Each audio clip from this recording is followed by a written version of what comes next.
दोस्तों, रूस यूक्रेन युद्ध दिन ब दिन बढ़ता ही जा रहा है और थमने का नाम तक नहीं ले रहा। जो ये बोल रहे थे कि रूस यूक्रेन को कच्चा चबा डालेंगे, अब उनकी बोलती बंद हो चुकी है। रूस यूक्रेन युद्ध को शुरू हुए 11 महीने होने वाले हैं और अब तक जंग जारी है। इतना ही नहीं दोस्तों, युद्ध के दौरान मरने वालों और हताहतों की संख्या दिन बर दिन बढ़ती ही जा रही है और दुनिया के सब देशों ने चुप्पी ठानी हुई है। कोई देश कुछ नहीं कर पा रहा। तो इसके पीछे क्या है पूरा मामला, हम आपको बताएंगे विस्तार से। पूरी जानकारी जानने के लिए दोस्तों बने रहिए हमारे साथ इसी वीडियो में। अमेरिका के रक्षा मंत्रालय पेंटागन का मानना है कि इस हमले में रूस के 70 से 80 हजार सैनिक हताहत हुए। साथ ही विशेषज्ञों का कहना है कि सोवियत संघ ने एक दशक तक चले अफगानिस्तान युद्ध में जितने सैनिकों को गंवाया था, उससे ज्यादा सैनिक यूक्रेन युद्ध में मात्र 11 महीनों के अंदर मारे जा चुके हैं। इसके बाद भी रूस के राष्ट्रपति पुतिन मानने के लिए तैयार नहीं हैं। इसके बावजूद इस युद्ध को लेकर कई नए घटनाक्रम जारी हो रहे हैं। जैसे कि अमेरिका पहुंचे जेलेंस्की ने कहा, यदि भारत के प्रधानमंत्री चाहें तो यूक्रेन युद्ध को रोका जा सकता है। इसके साथ ही जेलेंस्की ने कहा कि रूस के नेताओं के साथ बातचीत करें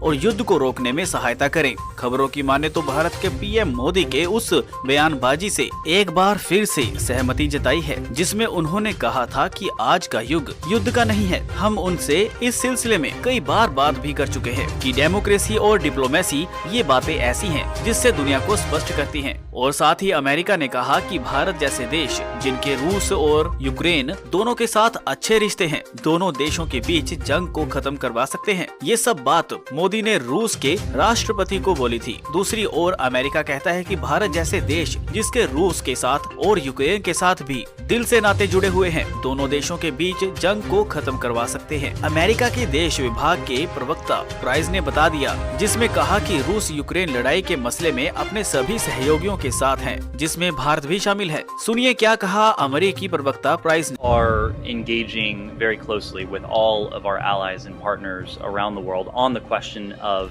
Russia's brutal aggression against Ukraine. Of course, that includes India. The international community firmly recognizes the need to hold Russia to account for the atrocities that it's committed and that its forces are committing in Ukraine. Russia's war has affected not only Ukraine, as important as Ukraine is, and this conflict, this war that Russia is perpetrating against Ukraine is, this is much bigger in a sense. It has affected countries around the world in any number of ways. Foreign Minister Jaishankar stated during his November visit to Moscow that this war, in the aftermath of 2 years of the COVID pandemic, has caused significant economic pain, particularly to developing countries. We've also have seen a spike in food prices, a spike in energy prices, upwards in pressure on inflation around the world. All of these are exacerbated by Russia's illegal, unprovoked war against Ukraine. We have been in regular, close contact with India regarding what we can do to hold Russia accountable and to impose additional costs on Russia for its war.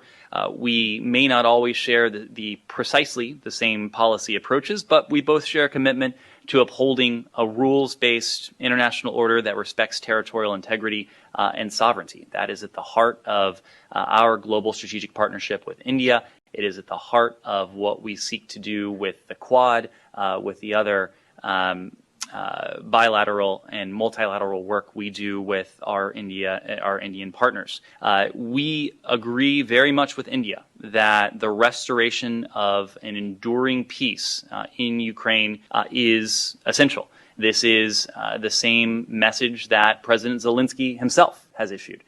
During the G20, he spoke to the assembled world leaders, laid out his vision for a just peace. This is something that we very much welcome.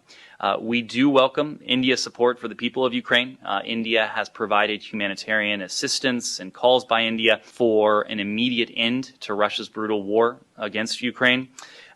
We also very much agree with Prime Minister Modi's assertion that today's era is not an era of war.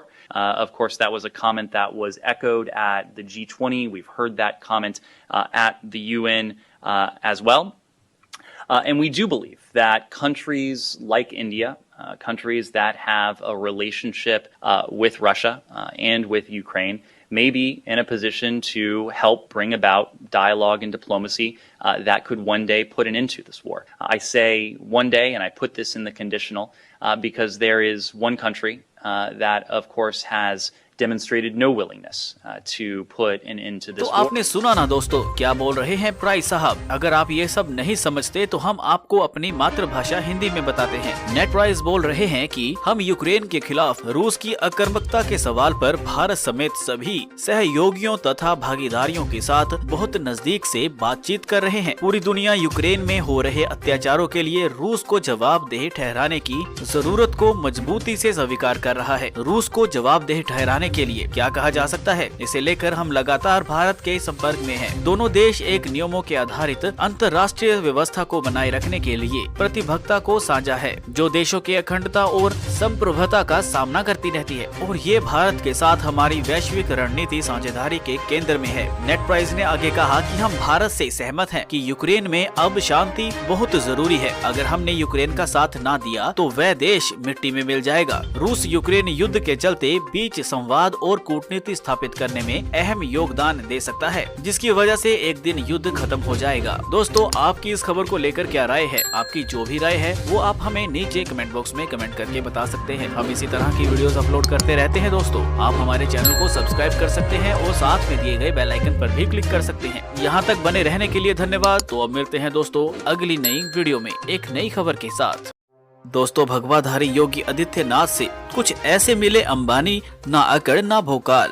महंत योगी को पूरा मिला सम्मान। उद्योगपति अंबानी की सादगी देख सब रह गए हैरान। यही तो है भगवाधारी योगी और भगवा का भोकाल। दरअसल दोस्तों, गुंडे माफियाओं और बदमाशों पर लगाम लगाकर यूपी की जनता को गारंटी देकर काम करने वाली योगी सरकार ने अपने राज्य में लगातार निवेश लाने के लिए मेहनत कर रही है, जिसके लिए इस साल फरवरी में इन्वेस्टर समिट का भी आयोजन किया गया है। और इस समिट में निवेशकों को बुलाने के लिए खुद भागदौड़ में दिखे योगी आदित्यनाथ इन दिनों भारत देश की राजधानी मुंबई दौरे पर गए हैं, जहां उन्होंने रिलायंस इंडस्ट्री के मालिक मुकेश अंबानी से भी मुलाकात की, जिसकी एक तस्वीर सोशल मीडिया पर खूब वायरल हो रही है। क्योंकि अरबों के मालिक होने के बावजूद जिस सादगी के साथ मुकेश अंबानी ने सीएम योगी से मुलाकात की, उसने लोगों का दिल जीत लिया। तो दोस्तों, क्या है पूरा मामला, हम आपको विस्तार से सुनाते हैं। दरअसल उत्तर प्रदेश की योगी सरकार अपने देश में उघोल लाने के लिए जोरों से जुटी हुई है। इसी सिलसिले में योगी आदित्यनाथ मुंबई के दौरे में गए हुए हैं,